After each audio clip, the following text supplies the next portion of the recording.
Hello all வணக்கம். நானும் மாஸ்டரும் இன்னொரு ஒரு வீடியோக்காக உங்களை மீட் பண்ண வந்துட்டோம். இன்னைக்கு என்ன நியூஸ்ன்னு பார்த்தீங்கன்னா, நம்ம பங்காளி brothers Australia, mighty Australia announce their ODI squad and T20 squad. கொம்பை இறங்கிட்டான் மாஸ்டர், கொம்பை இறங்கிட்டான். பாத்தீங்களா ஸ்குவாட் என்ன அப்படிங்கிறது?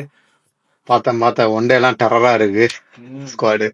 ஆமா, எனக்கு ரெண்டு இதுவுமே வந்து எனக்கு அவங்களோட ஸ்குவாடு ரொம்பவே பிடிச்சிருந்தது. ஸோ நான் இப்போ டக்குன்னு வந்து ஓடிஐ ஸ்குவாடு அப்படியே படிச்சுட்டுமா ஃபர்ஸ்ட், அடுத்து T20 ம். போகலாம். Okay. Okay. ODI squad: Mitchell Marsh captain, Xavier Bartlett, Alex Carey, Cooper Connolly, Ben Dwarshuis, Nathan Ellis, Cameron Green, Josh Hazlewood, Travis Head, Josh Inglis, Mitchell Owen, Matthew Renshaw, Matt Short, Mitchell Starc, Adam Zampa. So Pat Cummins miss ஆகுறாரு. வேற அது யாராச்சும் expected தான், அது ஏன்னா அவருக்கு expected வந்து தான். அது வந்து எக்ஸ்பெக்டட் தான். பட் ஆனால் வந்து ஒரு ஓவரால் ஒரு பக்கா கேங்ஸ்டர் ஸ்குவாடாக இறக்கியிருக்காங்க நம்மளுக்கு அகெயின்ஸ்டா. ஸோ எப்படி இந்த இதை பார்த்த உடனே உங்களுக்கு எப்படி இருந்துச்சு? எனக்கு பார்த்த உடனே it is going to be a cracker jacker of game அப்படின்ற மாதிரி எனக்கு தோணுச்சு. ஸோ உங்களுக்கு எப்படி இருந்துச்சு இந்த ஸ்குவாடை பார்க்கும்போது? ஆமா, எனக்கும் அப்படிதான் இருந்தது.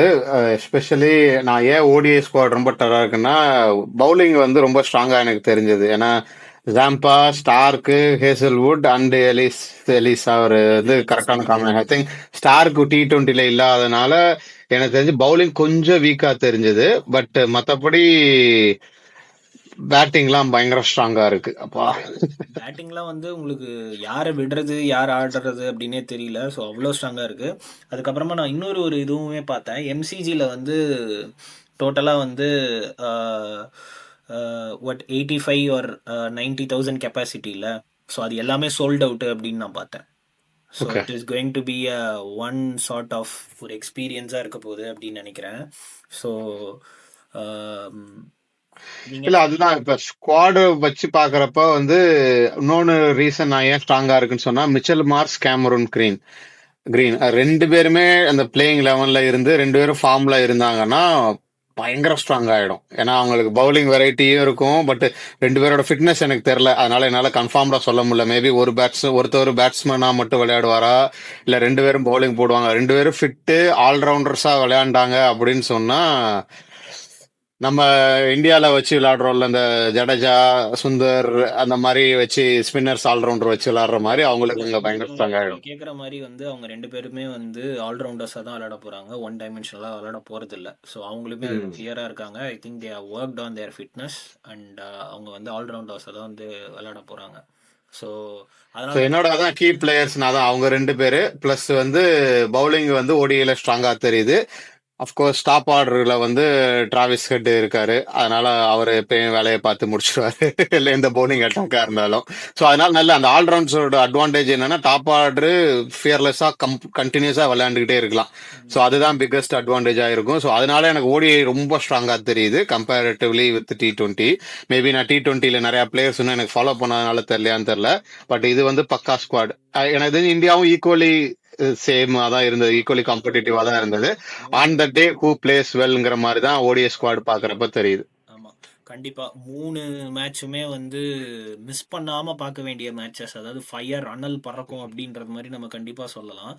என்னோட player to watch out for, நான் வந்து ஆக்சுவலாக I'm very big fan of Josh Inglis. அவர் வந்து அவரை பற்றி இன்னும் நிறைய பேருக்கு ஆக்சுவலாக வந்து தெரியல. ஐபிஎல்ல வந்து இன்னும் ஷைன் ஆகலைன்னு நினைக்கிறேன். ஐ திங்க் டெல்லிக்கு ஆடினாரா? எஸ், ஐ திங்க் டெல்லிக்கு தான் ம். ஆடினாருன்னு நினைக்கிறேன். பட் ஆனால் அவர் வந்து ஒரு proper 360 degree player and clutch innings ஆடுவார். நம்ம ஜடேஜாவை சொல்லுவோம்ல, எந்த நேரத்தில் வந்து ஸ்லோ பண்ணணுமோ ஸ்லோ பண்ணுவார், எந்த நேரத்தில் அட்டாக் பண்ணணுமோ அட்டாக் பண்ணுவார். ஸோ எல்லாருமே அவர் வந்து T20ல தான் வந்து T20 பிளேயர்னு நினச்சிட்டு இருக்காங்க. ஆனால் அவர் அப்படி கிடையாது. அவர் ஆக்சுவலாக வந்து ஒரு கிளச் பிளேயர். இப்போ ஒரே ஒரு கொஸ்டின் என்னன்னா, அவர் பிளேயிங் லெவனில் இருப்பாரா இருக்க மாட்டாரான்றது தான் எனக்கு வந்து ஒரே கொஸ்டின். ஏன்னா யாரை விடுறதுன்னு தெரியல. கரெக்ட். இருக்கும் ம். பட்சத்தில் ஏன்னா ஜாஷ். அலெக்ஸ் கேரி இருக்காரு இல்லையா, அதனால வந்து டவுட் தான், சொல்ல முடியாது. பேட்டரா அவங்க விளையாண்டாலும் இல்ல, விளையாடலாம். எனக்கு தெரிஞ்சு ஐ திங்க் அவருக்கு வந்து ஒன் டவுன்ல விளையாடுறதுக்கு நிறையவே சான்சஸ் இருக்கு அப்படின்னு நான் நினைக்கிறேன். ஒன் டவுன்ல ஓகே. விளையாடுறதுக்கு சான்ஸ் இருக்கு அப்படின்னு நினைக்கிறேன். ஸோ பார்ப்போம் எப்படி இருக்க போகுது அப்படின்னு. அந்த பிளேயிங் லெவன் பிக் பண்ணும்போது ஆக்சுவலாக வந்து இன்ட்ரெஸ்டிங்காக இருக்கும்னு நினைக்கிறேன். T20 ஸ்குவாட் இதுக்கு சலைச்ச மாதிரி எனக்கு தெரியல.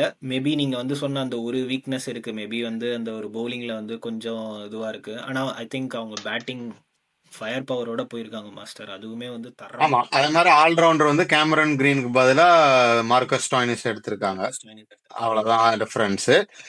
இதுல வந்து எனக்கு தெரிஞ்சு இந்தியா ஸ்ட்ரகிள் பண்றது வந்து டாப் ஆர்டரையாவது ஏதோ கேட்டு கேட்டு எடுத்துருவாங்கன்னு வச்சுக்கோங்களேன். டிம் டேவிட் தான் அடி வாங்குவாங்கன்னு எனக்கு தோணுது.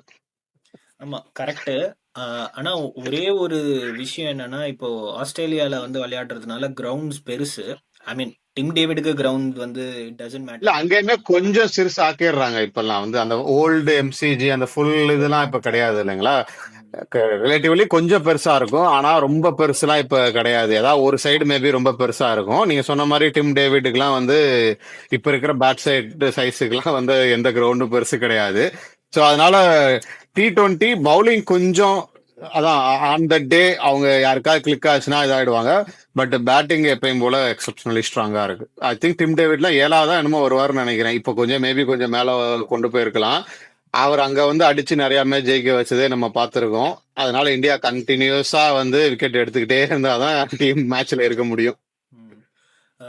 இப்போ நீங்க வந்து இந்த ஓடிஐ ஸ்குவாடுக்கு அவுட் ஆஃப் 10 ஒரு மார்க் கொடுக்கணும்னா என்ன மார்க் கொடுப்பீங்க? T20க்கு ஒரு மார்க் கொடுக்கணும்னா என்ன மார்க் கொடுப்பீங்க அவுட் ஆஃப் 10? ஓடிஐக்கு ஐ வுட் கிவ் 8.5. ம், ம். T20க்கு 8. ஓகே.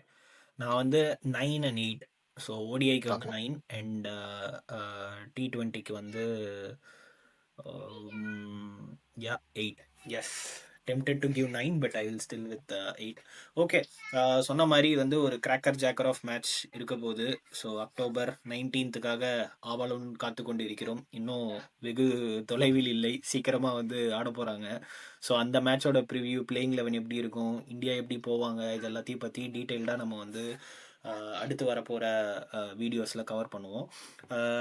இது தொடர்பாக வந்து ஒரு வீடியோ தான். ஐ மீன் நம்ம லாஸ்ட் ஒரு 2 வீக்ஸாகவே பேசிகிட்டு இருக்கோம். ரோக்கோவோட ஸ்பெகுலேஷன்ஸ், அவங்க ஆடுவாங்களா ஆட மாட்டாங்களா. ஸ்டார்ட் பண்ணுறதுக்கு முன்னாடி மாஸ்டர் ஒரு கொஸ்டின் வேற கேட்டார், எப்படியும் பிளேயிங் லெவலில் இருப்பாங்கல்லப்பா அப்படின்னு வேற கேட்டார். தெரியலையே. இருக்கணும். ஹீத்ரூல இருந்து விராட் கோலி ஃப்ளைட் ஏறிட்டாரு. நாளைக்கு ஓகே. டெல்லி காலையில் டெல்லியில் லேண்டிங். ஸோ டீமோட ஜாயின் ஆகுறாரு. ஹோப்ஃபுல்லி அவங்க 2 பேரும் டீமில் இருப்பாங்க, பிளேயிங் லெவன்லையும் இருப்பாங்க அப்படின்னு நம்புவோம். ஆனால் அதில் வந்து விராட் கோலி பற்றி ஒரு ஸ்பெகுலேஷன் ஒரு 2-3 நாளாக வந்து ஓடிக்கிட்டு இருக்கு. என்னன்னா வந்து அவர் வந்து அவரோட கமர்ஷியல் கான்ட்ராக்ட்ஸ், ஆர்சிபிக்கு கமர்ஷியல் கான்ட்ராக்ட்ஸ் எதையுமே வந்து ரினியூ பண்ண வேண்டாம், எக்ஸ்டெண்டும் பண்ண வேண்டாம், start looking for new faces அப்படின்னு ஆர்சிபி மேனேஜ்மெண்ட்டுக்கு வந்து அவர் சைட்லேருந்து கம்யூனிகேஷன் போயிருக்கிறதா சொல்கிறாங்க. அதனால் வந்து எல்லா ஸ்பெகுலேஷன்ஸும் எப்படி சொல்கிறாங்கன்னா, like you can expect retirement from Virat pretty soon in IPL அப்படின்னு சொல்கிறாங்க. ஃபர்ஸ்ட் ஆஃப் ஆல் நீங்கள் இதை இப்போ எப்படி பார்க்குறீங்க? 2026 அவர் விளையாட வர மாட்டாரா? Let me start with that question, உங்களை பொறுத்த வரைக்கும். இல்ல அதான் இந்த கமர்ஷியல் பார்ட்டை நாங்க சைட் தள்ளி வச்சு பார்த்தோன்னா, எனக்கு தெரிஞ்சு அவர் ஐபிஎல்ல ப்ளே பண்ற அளவுக்கு இன்னும், அதாவது ரிட்டையர் ஆகுற அளவுக்கு இன்னும் ஏஜ்டு ஆகல. ஓகேங்களா? கேம் வந்து இருக்கு. Unless otherwise he feels like நம்மளால T20 வந்து கண்டினியூஸா அவங்க ஏதாவது இந்த ஃபாஸ்டர் பேஸ்ல நம்மளால பண்ண முடியாது அப்படின்னு ஃபீல் பண்ணாதான் ரிட்டையர்மெண்ட்டுக்கு. But fitness wise, game wise எனக்கு தெரிஞ்சு பண்ண வேண்டியதில்லை. கமர்ஷியல் பார்ட் மேபி அதான் இப்ப ஸ்பெகுலேஷனா தான் இருக்கு. இன்னும் கொஞ்சம் கிளாரிட்டி வர ஏன்னா இப்ப அவங்க கை வேற மாறுது கரெக்டா. ஸோ ஆமாம் ஆமாம். அங்க என்ன டிஸ்கஷன் போகுது அப்படிங்கறதுனால என்னால அதை திங்க் பண்ண முடியல. ஆனா அஸ் அ பிளேயரா ஆர்சிபிக்கு அவர் ரிட்டையர் ஆகிறதுக்கு சான்ஸ் இல்லைன்னு தான் எனக்கு தோணுது. At least for next couple of years, if not more. ஆக்சுவலாக வந்து என்னை பொறுத்த வரைக்குமே என்னன்னா, இது வந்து இப்போ நியூ ஃப்ரான்ச்சைசி வாங்க போகிறாங்க, அந்த ஓனர்ஸ்க்கு ஒரு இண்டிகேஷன் கொடுக்குறாரே தவிர, அது வந்து என்னோட ஃபேஸை நம்பி நீங்கள் வந்து ஆக்சுவலாக வந்து ஆர்சிபியை வந்து வாங்காதீங்க. பிகாஸ் அவர் வந்து ஐ மீன் எல்லாருக்குமே தெரியும் Virat is not going to play for ever for RCB. And maybe he இந்த ஒரு சைக்கிள் முடிச்சிருவாருன்னு நினைக்கிறேன். ஏன்னா வந்து இது 3 years சைக்கிள் அவங்க கான்ட்ராக்ட் வந்து சைன் பண்ணது. So I think high chances that he might play till 2027 and then sign off. இந்த புதுசா ஒரு கான்ட்ராக்ட் ஆர்சிபி கூட போடாம சைன் ஆஃப் பண்ணுவாங்க. பட் பிஃபோர் தட் அந்த கமர்ஷியலைசேஷன் பார்ட் தான் வந்து he wants to be very clear. Like அவரோட ஃபேஸ் வேல்யூக்காக அவரோட ஃபேஸ் பிராண்டை வந்து ரினியூ பண்ண வேண்டாம் அப்படின்றது வந்து he was like very clear. பாப்போம். அதுவும் வந்து அப்படி இருந்ததுன்னா வந்து நல்லது ஆர்சிபி ஃபேன்ஸ்க்கு. அப்படி இல்ல, Virat has already played is last match அப்படின்ற ஒரு நியூஸ் வந்தாலுமே வந்து I mean nothing to lose. He has given us like அவர் சொன்ன மாதிரி அவரோட யூத்தை கொடுத்துருக்காரு, அவரோட ப்ரைமை கொடுத்துருக்காரு, அவரோட எக்ஸ்பீரியன்ஸையும் கொடுத்துருக்காரு. ஐ திங்க் அது அவரோட own decision. I don't think so there won't be like any regrets for him. So கப்பும் ஜெயிச்சிட்டாரு லாஸ்ட் மேட்ச்ல. எனக்கு தெரிஞ்சு அது நடக்காது. ஓகேங்களா? பட் பார்க்கலாம். நான் அப்படிதான் பார்க்குறேன். அதை ஒரு பயங்கர ஒரு விஷயமா நான் எடுத்துக்கல. பார்ப்போம். ஆனா வந்து இதை மட்டும் சொல்லிட்டு நம்ம குயிக்கா வந்து க்ளோஸ் பண்ணலாம். If suppose on hindsight Virat Kohli has not been selected for ODI World Cup, so அவர் வந்து ஓடிஐ டீம்லேருந்து ட்ராப் பண்ணுறாங்க. இந்த ஒரு 3 மேட்ச் அவர் சரியாக விளையாடல. அதுக்கப்புறம் expectation from the BCCI is that he needs to play Vijay Hazare trophy. So அதுலேயும் அவரோட ஃபார்ம் கொஞ்சம் டிப் ஆகுது. அப்படின்ற பட்சத்தில் டீம் அவரை ஓவர்லுக் பண்ணிட்டு அவரை டீம்லேருந்து ட்ராப் பண்ணுறாங்கன்னா, will Virat continue to play IPL knowing Virat? இல்ல சி ஐபிஎலுக்கும் இன்டர்நேஷனலுக்கும் அகைன் நம்ம பார்த்த இது வரைக்கும் பார்த்துருக்கிற இன்டர்நேஷனல் பிளேயர்ஸ் லைக் தோனி எல்லாருமே வந்து தனியா பிரிச்சிடுறாங்க. கரெக்டா? Every one things like there is game beyond international cricket அப்படிங்கிறது.